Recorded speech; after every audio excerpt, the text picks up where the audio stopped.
होड़ा उल आमड़ा जोजो नेलते लुटी आलम गेरोआ आम हो रहोय जोंग में धरम बाखेर रे नापाय नापाय दिकु नेलते धरम आलम बदला आम हो सेना जोंग में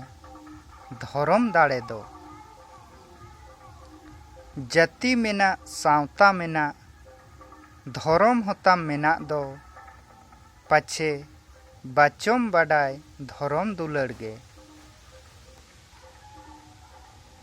नुना नापाय जाति धरम निधन नाचार टुअर रे आदिम बोया जांदे तांदे दुखमा जला रे सारी गे बोया को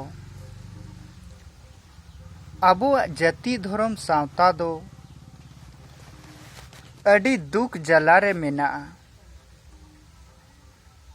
अडी जांदे तांदे रे मेना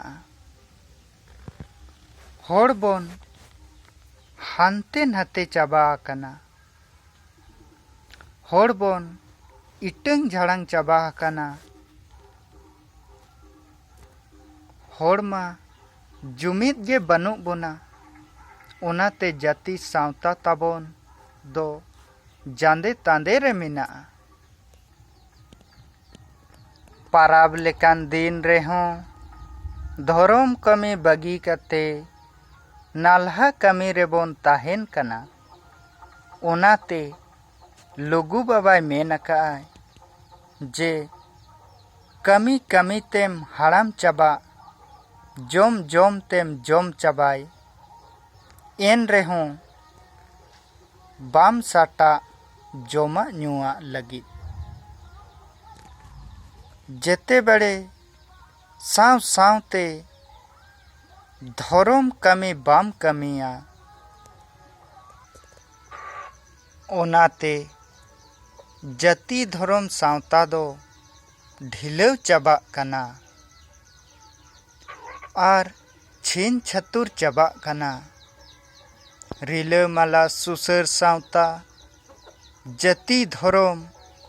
ताबन दो मालोट सेनगे चलाव इदी कना जाति धरम ताबन मालोट लेन खान आबो होबन मालोट चाबाआ आर नोआ धरती पुरी रे आबोआ उपरुम गे ताबन मुचादोआ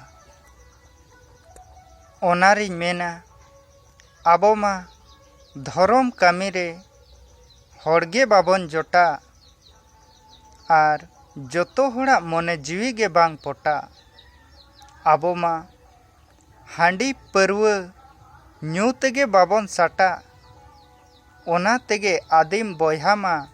बाबन पोटा।